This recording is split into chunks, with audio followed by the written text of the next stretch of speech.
This is Trend Following Radio, where great thinking comes alive. Nobel Prize winners, legendary traders, best-selling authors, and the pros that know what drive us irrational human beings. I am your host, Michael Covel. Not filtered, raw, honest. That's my passion.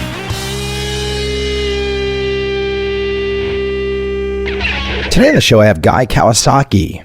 For those of you that pay attention to being an entrepreneur, Guy's books have been fantastic over the last decade. Currently, he is chief evangelist of Canva, an online graphic design tool, formerly chief evangelist of Apple Computer, where a lot of his fame and name came from. A couple of his books definitely affected how I think, The Art of the Start and Rules for Revolutionaries in particular. I hope you enjoy this conversation.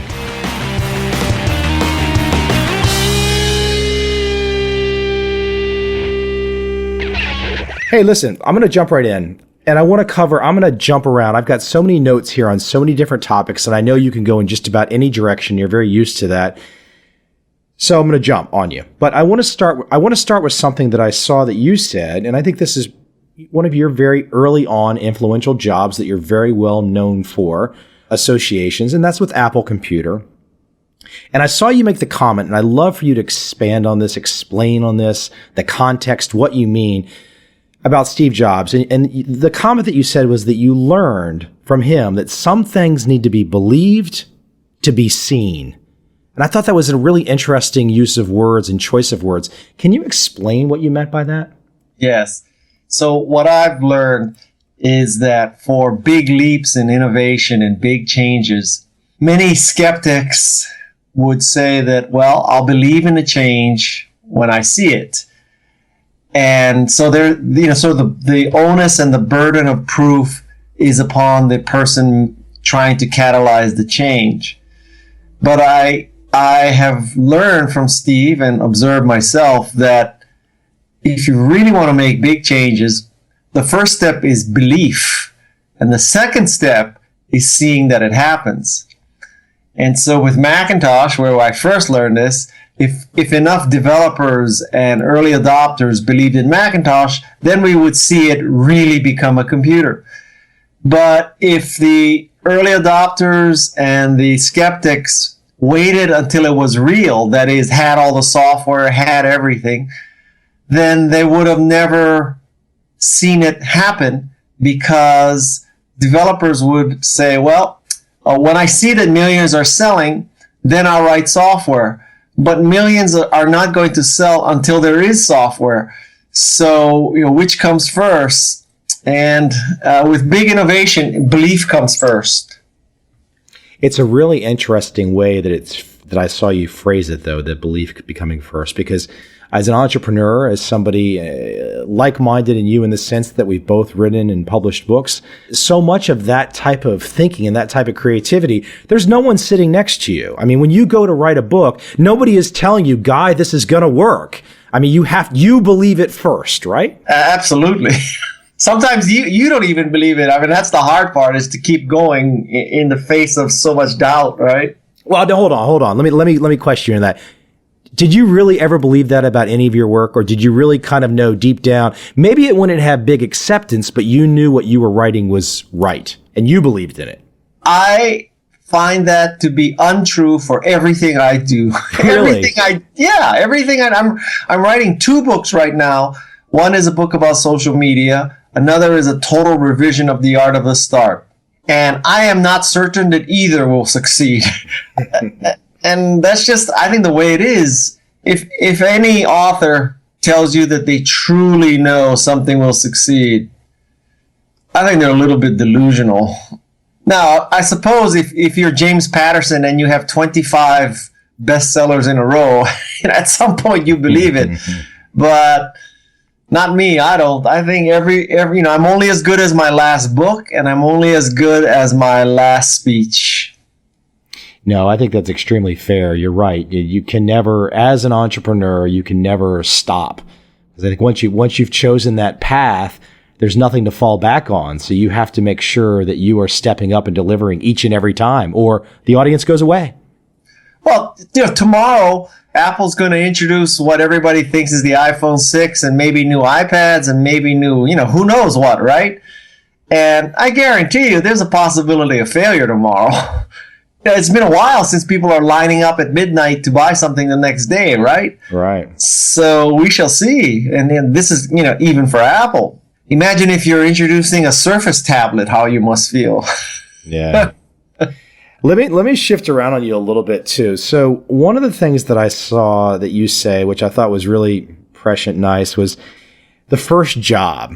And I mean, we can go off on a whole discussion about the job itself, but you said that for those folks out there, they get the best grades, they go to the best schools, and invariably when they get out, some of the best offers come from, hey, be a consultant, or hey, be an investment banker. And you've said that those are two of the worst first jobs that one could have. Yep, I said that. Explain. Tell my audience what you're thinking there.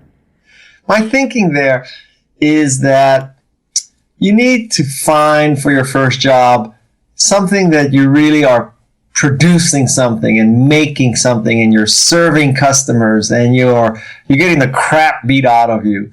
And with consulting and investment banking, that's not true. In investment banking, you're basically cranking spreadsheets and you're starting to believe that you can control financial markets because your boss believes that and your firm believes that. If you're in derivatives, how are you making the world a better place? Someone could explain that to me. Management consulting, I think that the issue there is that the value is upon analytics and recommendation, but not on implementation. And so, yes, I can tell you that your product is poorly positioned. I can even tell you that you need to position it right. The question is, how do you do that? And that's the hard part, not figuring out that something's wrong and what you need to do to make it right. And so if your first jobs are these, you're going to get this bias that, all I do is crank a spreadsheet, or, I do this financial transaction, or I recommend that people position their product as powerful and easy to use. Wow, that's a brilliant insight. But really, the value comes in learning how to do those things. Big picture wise, there is no perfect first job, because the idea it's the first. I mean, it's going to be a series of steps, a series of failures, a series of successes, right? I would say that, well, it depends on how you define the word perfect. So there is no perfect first job in the sense that you're going to stay in that job forever, blah, blah, blah. But I believe that there are jobs that are much more valuable over the course of your lifetime than others. For example, one of the very best first jobs is to be in any form of sales, because in sales, you're going to learn that it's very hard to make a sale. You're going to get the crap beat out of you. You're going to learn about dealing with people. Very valuable experience. Arguably, the first job you take in sales, the harder it is to sell whatever you're selling, the better it will be for your lifetime. Yeah, that's a really, I think for people that have not done it, that's even hard to really wrap your arms around. But look, you're early in your career. Look, you're known for many things in the tech space, but early on in your career, your kind of first, I don't know if it's your first job, I don't think it was your very first one, but one of your first career steps, you were in the jewelry business, and that was where you got your introduction to sales, correct? Best training ever, because the jewelry business is a very small business. It's based on reputation and trust. At some level, all jewelry is the same. Gold is gold and diamonds are diamonds. There are grades of gold, there are grades of diamonds, but they may be valuable commodities, but they are commodities. And so you really learn to sell in a business like that. What is the secret? And there's no one secret, but if you had to kind of give people something to chew on, I mean, is it ultimately sales comes down to the story? I mean, it's trust, it's likability, it's all these different things. It is so many different things, and it's so many different things for so many different products. So Some product come down, just the pure product. Others come down to service and support. It's hard to draw a generalization about, this is the key to sales. I can give you one generalization, though. The better the product, the easier it is to sell. So this is called Guy's golden touch, which is not whatever I touch turns to gold, because that's simply not true. Guy's golden touch is whatever is gold, Guy touches. I also saw you make the comment, though, it's not necessarily, I think sometimes we all think it comes down to the people, but it's not necessarily the people, but it's the product or the idea. It's the totality, right? So you could be a fantastically great salesperson, and if you're selling a piece of crap, you might succeed, but that's not optimal. On the other hand, you could have this fantastic product and be a real jerk off, and can I say that on your station? I say worse. Okay, you might be a real jerk and still succeed. So what you want to do is be both, and that's the goal. Yeah. Hey, let me shift gears on you a slight bit, though, too. Something we were talking about, I think this kind of goes into the social media aspect today. Marketing. So look, and I know this is an author of 5 books. I would often, and I'm sure you've done this too, you reach out to friends, acquaintances, and peers, and you want to get the book jacket blurb. You want to get the name, and your mind, I'm not saying you, but just all of us in general in this kind of world, you get that blurb, and you think these big picture, top-down marketing names are the key. But I saw you make the point, which is really interesting, was this, well, I'd rather have that really rabid fan who has 15 followers being the guy that's out there spreading my message. Kind of give people some understanding as to your thought process there. Yes. I believe in an age of social media that nobodies are the new somebodies. And I am skeptical these days that the famous analyst, reporter, expert, whatever, can quote unquote make you anymore. Because information today is fast and free and ubiquitous and basically almost perfect. So going specifically in the book business, there was a time when people didn't read books until the New York Times book review reviewed it. And if the New York Times book review reviewed it and said good things, then you'd go out and buy that book. So the New York Times book review could make a book. Okay? I don't think that's true anymore. I can't remember the last time I read the New York Times book review. And so what is the proxy for quality? In the old days, it was the New York Times book review, and it was the name of your publisher. If Little Brown or if HarperCollins or some big name published you, quote unquote, it must be good. Well, today in the book business, you go to Amazon, you find the book, you see that it has 4.5 stars or 1.5 stars. You read 2 or 3 comments and you buy it. You don't look for who the publisher is because it's 3 clicks down.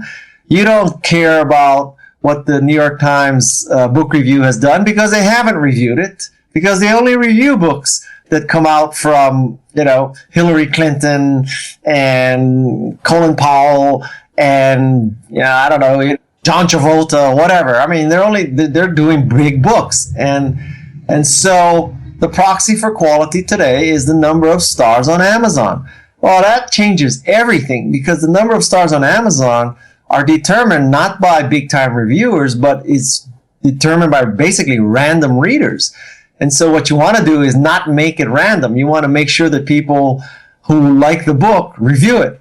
And in a nutshell, that's the key to book marketing.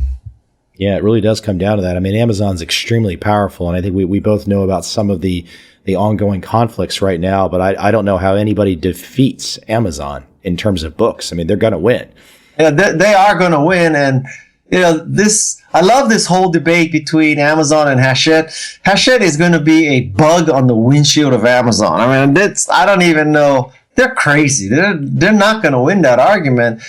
And, a lot of Hachette is trying to say, we're doing this for authors. Amazon is this big bad company trying to put authors out of business, trying to control everything and blah, blah, blah. No, we're talking about, basically an oligopolist who most of the time they're rejecting everything, saying that, we're for the people. I mean, give me a break. And if you, as an author, I could tell you, I've been published 13 times, 11 times traditionally, 2 times self, that Amazon is the best thing that ever happened to an author. I mean, the ability to publish anything, to put it up, and 8 hours later you have a Kindle ebook, that you get 70% of the sale price, not 10%, that you can make $7 per copy on a print-on-demand version, whereas you would be making $1.50, and you would be making $1.50 if some editor in New York divined that you were good enough to publish. So what Amazon has done is they've democratized publishing completely. So now it's much more of a meritocracy. So the authors who are complaining about this argument, primarily the Hachette or authors, yes, they're caught between a rock and a hard place because of the dispute between Amazon and Hachette, they're not getting the play in Amazon. So from their point of view, yes, Amazon is screwing them. But, this is kind of like when there's a corrupt government and, all the cronies, they're all the ministers and they're running all the commissions and all that. And so now there's this corruption and this kind of closed system. And so suddenly the dictator gets removed and all the cronies are complaining, it's not fair, we're losing our jobs, this is wrong, and all that. Well, it's because you're a crony. So, but for the people overall, big picture, it's better. Yeah.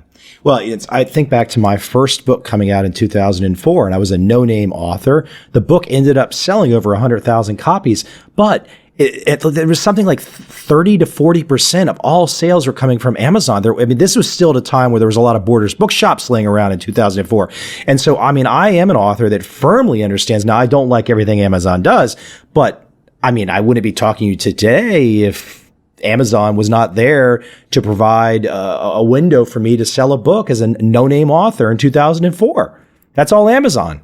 And the irony is, of course, that publishers say, well, we're going to do all these things for you, especially marketing, right? So the publisher is going to market your book. The publisher has the connections with the New York Times and the Washington Post and Kirkus and Publishers Weekly.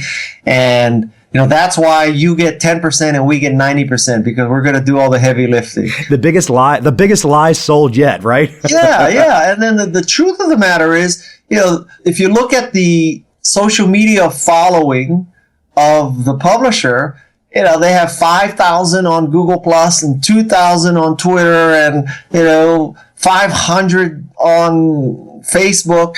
And the first question their marketing person asks is, well, how are you going to market your book? And, at that point you say, like, what am I missing here? The reason why it's 90-10 is because you're supposed to market the book, not me. And they just don't get that. Well, I think people should take a look at your book, Ape, Author, Publisher, Entrepreneur, because you do lay out a lot of the detail that we can't even go into today, but there's no doubt about it. And I say this as an author, if you want to do it, the only reason you're not doing it today is because you're making up excuses because there's no reason. Yeah. If you want to write something and get an audience, you can do it. There's no doubt about it. So, hey, let me shift gears on you again slightly. Baker versus eater. I love that analogy, baker versus eater. Tell my audience what you mean there. So baker versus eater. What this refers to is that there are two kinds of people in the world. One is a baker and one is an eater. The eater sees the world as a zero-sum game where there's one pie. It's a set size. If you eat pie, I don't eat pie. So the more you eat, the less I eat, and vice versa. Bakers believe that that's how the world works. Excuse me. I said that wrong. Eaters believe that that's how the world works. Bakers believe that they can make more pies. They can make cookies and cakes. And so the beauty of this is that they're not thinking that your gain is my loss and my loss is your gain. They're thinking like bigger picture. And I think the world would be a better place if more people were bakers and not eaters. Yeah, there's so many large, and this was an issue I was going to bring up with you, which is distraction. I mean, how do you? I mean, because I think a lot of people are eaters. They're so distracted and they just take in all this information and they don't have a good time management system, or they don't have a way to avoid distraction. How do you manage your time? I mean, you got people like me coming at you, wanting to interview you. You've got all this stuff going on in your life. How do you manage your life? Well, first of all, I don't know if you should use me as an example. Oh, come on. There's got to be something good there. Well, lots of thoughts here. So number one, I have a very good virtual assistant, and I have a very good social media person helping me, Peg Fitzpatrick. So there's two people there. Also, I don't view my social media activity, which is, what most people see. I don't view that as something that I do when everything else is done. I view that as core to my existence.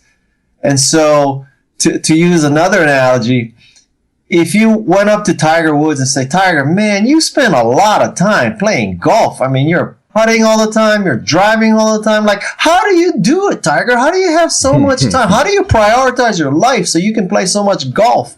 Well, Tiger Woods is a professional golfer. That's what he does, right? And so for me, social media, that's what I do. I'm not trying to get friends. I'm not trying to meet people. This is a platform for me. So I guess the short answer to this question is I cheat because I have people helping me, and I work my ass off. And, many people can do one or the other. Very few people can do both. Indeed. As you look at the future, and I know from my standpoint, and I'm sure yours, trying to predict anything in the future is damn difficult. Even tomorrow is difficult to predict. But looking towards time ahead, disruptive high growth opportunities. I mean, I see the buzzwords out there. I mean, we talked about Apple early on here, maybe something wearable, 3D printing, Bitcoin. Do any of these things, what excites you today? I mean, I was arguing with some friends the other day. I'm not so sure I've really been truly excited about the internet since I first saw it. Meaning, I don't really think there's been huge leaps. There's been leaps, but what excites you today? What technology do you see either on the horizon or that will be embellished or augmented? What is going to change our lives? To tell you the truth, that isn't my orientation to life.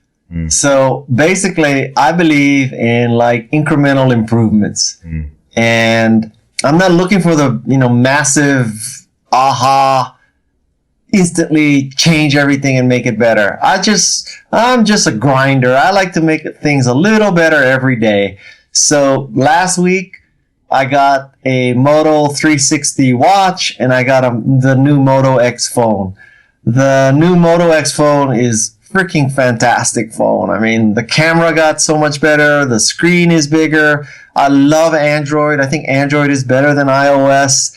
So, is it a revolution? Is it something that, is this huge leap in telephony that, just like leaves everything behind by a factor of 10? No, but it is just a great, great phone. The Moto 360 watch, very interesting.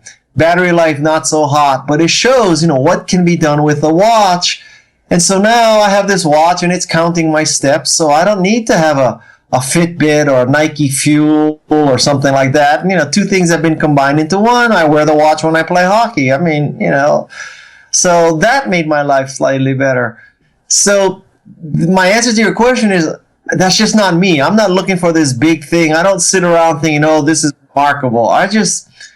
My job is to evangelize the company that I work for, Canva, and sell a lot of books. And that's what I try to do. And, Canva has been an eye-opener for me. We sign up, several thousand people per day. We're democratizing graphics, democratizing design. So now more people can create beautiful designs for their blog posts and their social media platforms. And I love doing that kind of stuff. I love empowering people. I love democratizing stuff. I've read, and I'm, at least on the Myers-Briggs scale, I'm introverted as well, but I have no problem doing presentations, standing in front of 1,000 people and giving a presentation. But you're an introverted guy that gives quite a few presentations per year. I would love for you to talk about the introversion some and maybe people's misunderstanding of it, but then also, and I know where you're going to go with the answer, so because it's going to be the same answer that I would give, but how you get better at standing on stage. So talk about the introversion and talk about getting better at standing on stage. So first of all, I am an introvert. I would love to be totally left alone. I don't need the attention. I don't really care either way about the attention. It happens that I'm thrust into a role that focuses attention upon me, but it's not like I need to be, the center of attention. It doesn't matter to me at all. What's really important to me is my wife and 4 kids. So, that's at one level. If I didn't have to work to make money, could I disappear off the internet? Absolutely. Would not bother me one iota. So that's at one level. Now, you also asked about speeches and, how did I get to where I am in speeches? And that is just sheer repetition. I give 50 to 75 speeches a year. This has been true since 1990 or so. So 24 years times, let's call it 50 speeches. This is like 1,000, 1,100 speeches. At that point, you either are good or you should really give up. Of course, you don't get to give 1,100 speeches over a career unless you are somewhat good. Competent. Yes. Right.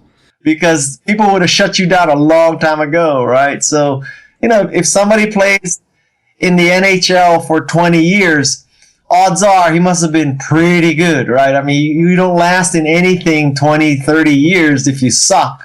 But there are getting on that stage so much, there is so many little things that you learn along the way that unless you do it, unless you practice, you're never going to get it. I think a lot of people might not get the idea that you have to get on stage. You have to get in front of people and experience. You can't just theorize this in your head because there's things that you're going to feel and see and touch that if you don't do it, if you don't actively do it, you're never going to get one step farther along in the public speaking arena. I think the public speaking arena is, first of all, there's 2 keys. One is you have something to say. What a concept. Okay. The second thing, geez, I can't even count. Okay. First thing is have something to say. Second thing is, what you have to say has to be valuable to the audience, not to you. So, the ability to speak in public is not for you to promote your stuff. It is to educate the audience. And then the third key to speaking is sheer repetition. It really is. It's just, you got to do it a lot. You cannot, quote unquote, rise to the occasion. You got to do it a lot. Yeah. Hey, Guy. Where is the best place for people to go? Because you've got a lot of different things going on online. Where's the best place for people to go to follow you, to keep track, to read? Where should they go? Those are 3 different things. To follow me and to see what I'm doing, really, it's probably Google+. Google+ is where it's mostly me and where I do most of my interaction. As far as anything I write, that's Amazon. I mean, everything. I have books on Amazon that is available nowhere else. So it's Amazon for books.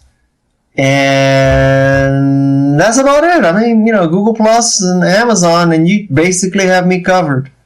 And you find Google Plus, I've not yet taken the step, but you find Google Plus is really doing well for you. I love Google Plus. I love the aesthetics. I love the people there. I love the threading. I love the fact that, so I have, let me see here. I have 6,595,829 followers on Google Plus. And I love the fact that when I post on Google Plus, unlike Facebook, all 6.5 million people can see what I've done, which is different. Facebook has decided which 10% of the people who have opted into following me can see what I've done. That alone right there is, I mean, you're right on the money. That's not something most people that use Facebook for any kind of business marketing don't understand, that how Facebook has geared these algorithms. Yeah, I mean, and like at some level, people say, well, Google Plus says, I don't know, pick a number, 400 million people. And Facebook has 1.2 billion. So Facebook is 3 times bigger.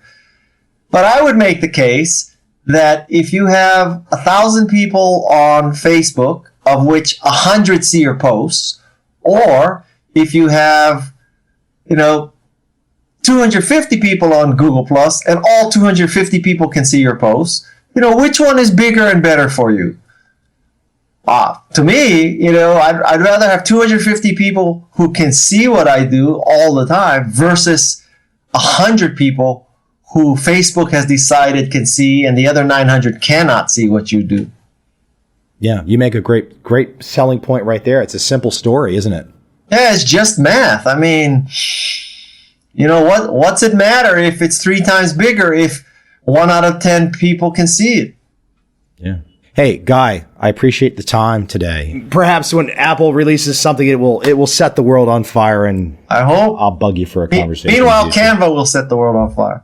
There we go. Hey, and it's canva.com, correct? Yep. Okay. Guy, I appreciate it. Thank you. Take care. Thank you. Take care.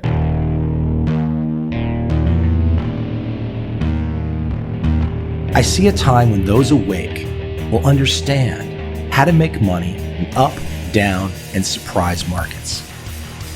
Whether new trader or experienced, college student or financial advisor, protecting against a crash or just trying to make a lot of money, trend following offers everyone an answer in uncertain times.